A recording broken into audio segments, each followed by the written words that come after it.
আলহামদুলিল্লাহ, ইনশাল্লাহ রওনা দিলাম।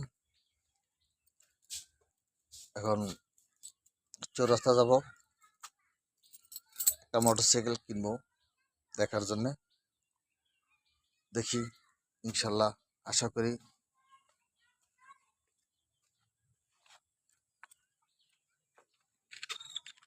যদি চয়েস মতন হয় ইনশাল্লাহ কিনে নিয়ে চলে আসবো। বিসমিল্লাহির নাম নিয়ে রওনা দিলাম। সবার কাছে দোয়া রইল,